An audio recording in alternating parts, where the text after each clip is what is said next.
Hi dears, ഇന്ന് നമ്മൾ beetroot വെച്ച് ചെയ്തെടുക്കുന്ന നല്ലൊരു തോരൻ്റെ റെസിപ്പി ആയിട്ടാണ് കേട്ടോ വന്നിട്ടുള്ളത്. വളരെ സിമ്പിളായിട്ടാണ് കേട്ടോ നമ്മളിത് ഉണ്ടാക്കിയെടുക്കുന്നത്. അതുപോലെ തന്നെ നമ്മളിതിലേക്ക് തേങ്ങയൊന്നും ചേർത്തിട്ടില്ല. ബീട്രൂട്ട് കഴിക്കാൻ മടിയുള്ള കുട്ടികളൊക്കെ ഈ രീതിയിൽ ചെയ്തെടുക്കുന്നതാണെങ്കിൽ തീർച്ചയായിട്ടും കഴിക്കും കേട്ടോ. അപ്പോൾ നമ്മൾ ഇതുണ്ടാക്കാൻ വേണ്ടിയിട്ട് ഈ വലുപ്പത്തിലുള്ള ഒരു ബീട്രൂട്ടാണ് എടുത്തിട്ടുള്ളത്. അപ്പോൾ അതിൻ്റെ തൊലിയൊക്കെ ഒന്ന് കളഞ്ഞിട്ട് നമ്മൾ ഇതേ രീതിയിലൊന്ന് കട്ട് ചെയ്തെടുക്കുന്നുണ്ട്. കനം കുറച്ചരിഞ്ഞ് ഇതേ രീതിയിൽ സ്ക്വയർ ആക്കിയിട്ടാണ് കേട്ടോ നമ്മൾ കട്ട് ചെയ്തെടുക്കുന്നത്. ഒത്തിരി വലിയ പീസാക്കി എടുക്കുന്നില്ല, ചെറിയ ചെറിയ സ്ക്വയർ ആക്കിയിട്ടാണ് കേട്ടോ എടുക്കുന്നത്. ഈ ഒരു രീതിയിലാക്കി കഴിക്കുമ്പോഴാണ് കേട്ടോ നല്ലൊരു ടേസ്റ്റും. അപ്പോൾ അതാ ആ ഒരു ബീട്രൂട്ട് മുഴുവനായിട്ടും കട്ട് ചെയ്തെടുത്തിട്ടുണ്ട്. ഇതിനെ ഒരു സൈഡിലേക്ക് മാറ്റി വെക്കാം. ഇനി നമ്മളൊരു ചട്ടി ചൂടാക്കാൻ വേണ്ടിയിട്ട് വെച്ചിട്ടാണ് കേട്ടോ ഉള്ളത്. അപ്പോൾ അതൊന്ന് ചൂടായിട്ട് വരുന്ന ടൈം അതിലേക്ക് 2 ടേബിൾ സ്പൂൺ അളവിൽ വെളിച്ചെണ്ണയാണ് ചേർത്ത് കൊടുക്കുന്നത്. വെളിച്ചെണ്ണ ഒന്ന് ചൂടായിട്ട് വരുമ്പോൾ അതിലേക്ക് ഇത്തിരി കടുക് കൂടി ഇട്ട് കൊടുക്കുന്നുണ്ട്.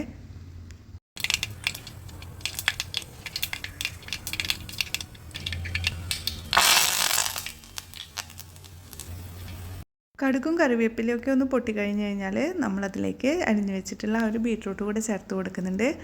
കൂടെ തന്നെ ഇതിലേക്ക് ആവശ്യമായിട്ടുള്ള ഉപ്പും 1/4 ടീസ്പൂൺ അളവിൽ മഞ്ഞൾപ്പൊടിയും 1/2 ടേബിൾ സ്പൂൺ അളവിൽ കുരുമുളക് പൊടിയും കൂടിയാണ് കേട്ടോ ചേർത്ത് കൊടുക്കുന്നത്. ഇതിലേക്ക് മുളക് പൊടിയൊന്നും ചേർത്ത് കൊടുക്കുന്നില്ല, എരിവിനാവശ്യമായിട്ട് കുരുമുളക് പൊടിയാണ് ഇട്ട് കൊടുക്കുന്നത്.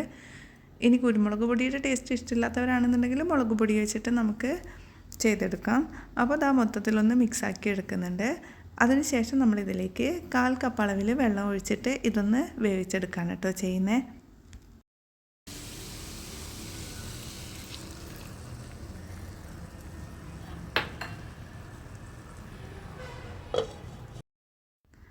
ഇനി ഇത് നമുക്കൊന്ന് അടച്ചു വെച്ച് വേവിക്കാം. ഒരു 3 മിനിറ്റൊക്കെ കഴിഞ്ഞിട്ട് നമ്മളിതൊന്ന് തുറന്നിട്ട് മൊത്തത്തിലൊന്ന് ഇളക്കി കൊടുക്കുന്നുണ്ട്. ഇടയ്ക്കൊന്ന് ഇളക്കിയിട്ട് കൊടുക്കാൻ വേണ്ടിയിട്ട് മറന്നു പോകരുത്. അപ്പോൾ ഇനി നമുക്കിതൊന്ന് അടച്ചു വെച്ച് കൊടുക്കാം. അതൊന്ന് വെന്ത് കിട്ടുന്ന ആ ഒരു ടൈമിലേക്ക് 2 കോഴിമുട്ട പൊട്ടിച്ചൊഴിക്കുന്നുണ്ട്. അതിലേക്ക് ഇത്തിരി ഉപ്പും കുരുമുളകും കൂടെ ഒന്ന് മിക്സ് ചെയ്തിട്ട് നമ്മൾ ഇതേ രീതിയിലൊന്ന് അടിച്ചിട്ട് ഒരു സൈഡിലേക്ക് മാറ്റി വെക്കുന്നുണ്ട്. ഇപ്പോൾ ദാ ഒരു 5 മിനിറ്റൊക്കെ കഴിഞ്ഞിട്ടുണ്ട്. നമ്മൾ തുറന്ന് നോക്കുന്ന ടൈമിൽ വെള്ളമൊക്കെ മുഴുവനായിട്ടും വറ്റി വന്നിട്ടുണ്ട്. ആ ഒരു സമയം നമ്മളിതിലേക്ക് കോഴിമുട്ട അടിച്ച് വെച്ചതൊന്ന് ഒഴിച്ചു കൊടുക്കുകയാണ് കേട്ടോ ചെയ്യുന്നത്. ഇനി മൊത്തത്തിലൊന്ന് ഇതേ രീതിയിലൊന്ന് ചിക്കി എടുക്കുകയാണ് ചെയ്യുന്നത്. കൈ വിടാതെ തന്നെ നമ്മൾ ഇതേ രീതിയിലൊന്ന് ചിക്കി ഇട്ട് കൊടുത്തു കഴിഞ്ഞാൽ നമുക്ക് നല്ല കറക്റ്റായിട്ട് തന്നെ മുട്ട ചിക്കി എടുത്തത് റെഡിയായിട്ട് കിട്ടും. തേങ്ങയിട്ട് വറുത്തെടുത്തതുപോലെ തന്നെ ആയിരിക്കും കേട്ടോ കാണുന്ന ടൈമിൽ ഉണ്ടാവുക.